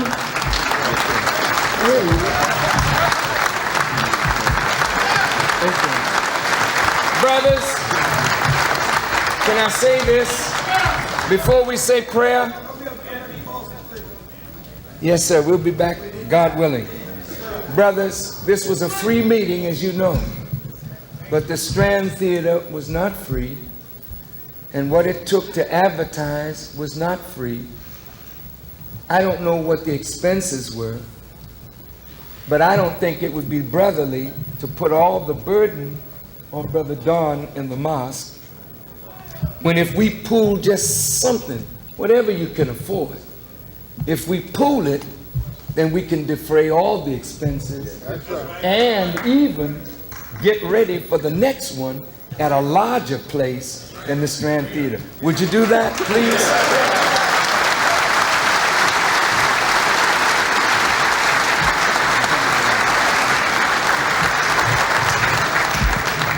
So after prayer, do you want to take that now? Yes. Are the men with receptacles? Where are the receptacles? You don't have them? Yeah. Well, get a hat then.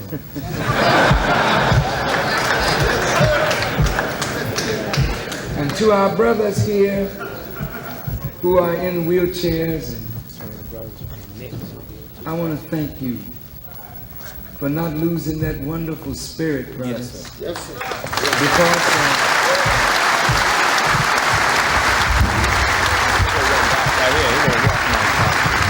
Just because there's some infirmity, brother, you can think. And you can think your way through any problem.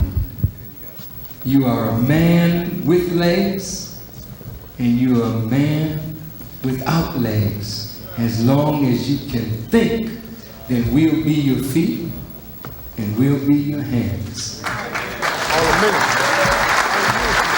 Some of the who's here? Who you say? Some of us from the Knicks. Where's some of the brothers from the Knicks?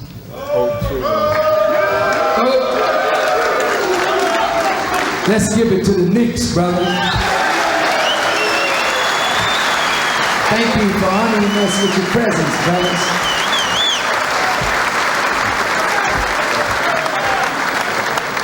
Any of the Celtics here?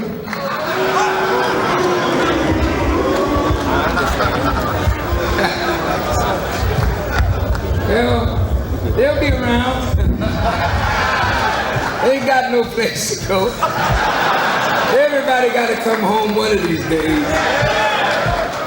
So, brothers, if you would put something in the bucket, whatever you can afford, if it's a dime, $1, $2, whatever it is, If you have nothing, just smile when the bucket goes by. Don't put your teeth in the bucket. And as soon as the bucket is passed, we'll have prayer. Hold it, brothers. You need some buckets up in the balcony?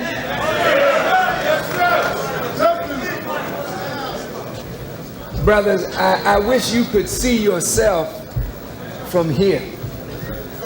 This is a beautiful sight. Have you ever seen an audience like this before? All black men? Look around, brothers. Look at yourself. That's right. Give yourselves a hand, brothers. You deserve it.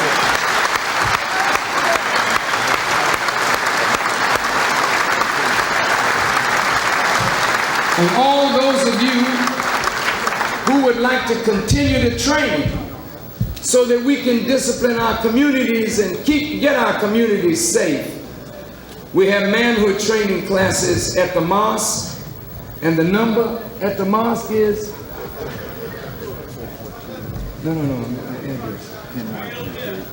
number 10 Washington Street on Monday evening at 6 o'clock. There'll be manhood training, and we want to just get our men ready so we can discipline our streets and make them safe for our wives and our children and our elderly. That's our job. Not the job of the police alone. That's our job. Right? How are the buckets moving? Any buckets in the balcony? No, top, in the front. Oh, I see one coming. But get some more up there. Come on, brothers. Now, some of the ministers. That's what I did. Okay. Hold it, brothers. Let's keep our discipline.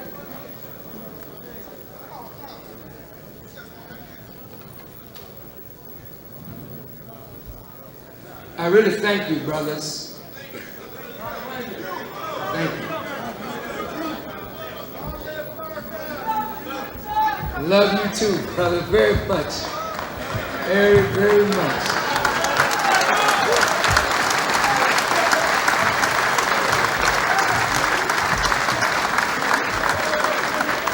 I see a lot of the wonderful Muslims that helped me when there was no help.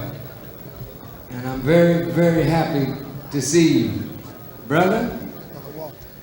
Captain, way back there. Raise your hand, brother. It's good to see you, Brother Walter. Good to see you. We can never forget you, Brother Walter. And down in front, look at my family down here. Oh, brother. It's so good to see you. Look wonderful. How's Kathleen? And that's your son right next to you?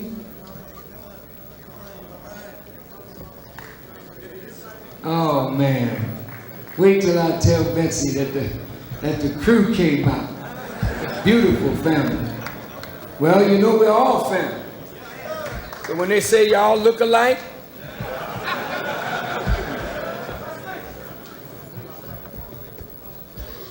okay, brothers, and we'll have prayer now. Can I ask for your attention, please?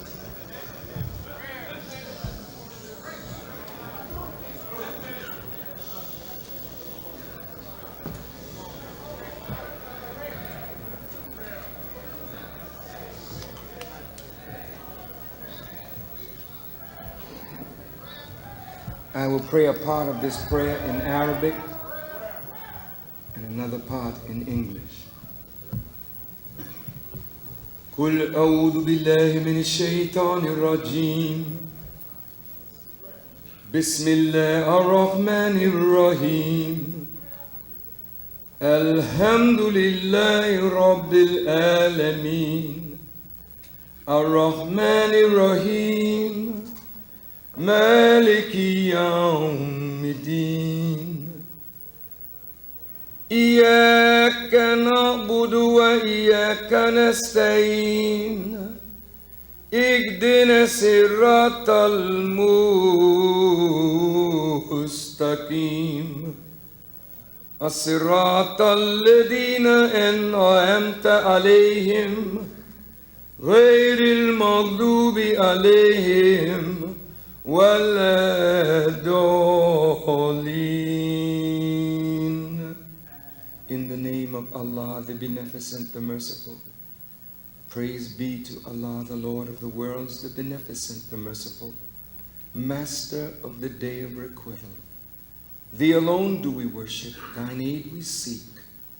Guide us on the right path, the path of those upon whom you have bestowed favors, not the path of those upon whom wrath is brought down, nor of those who go astray.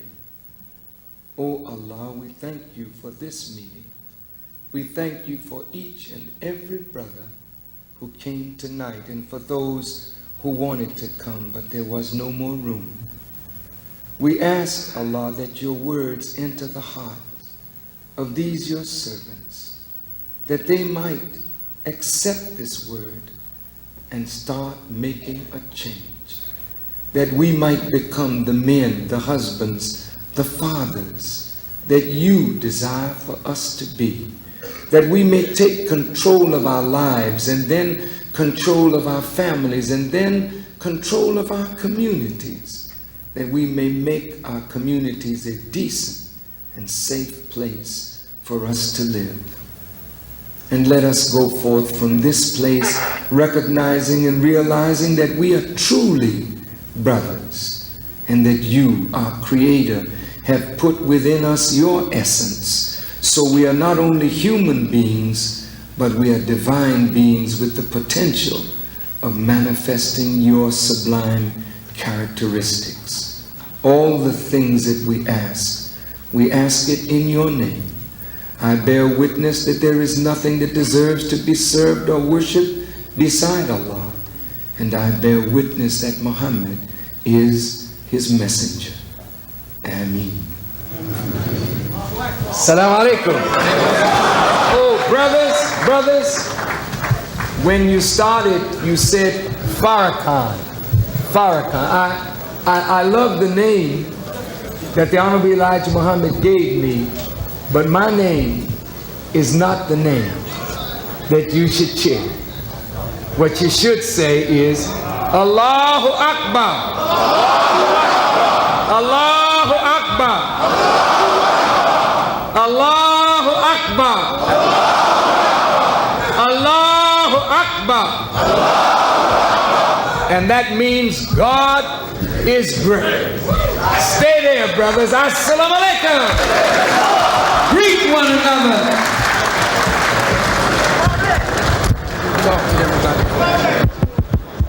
Minister Louis Farrakhan.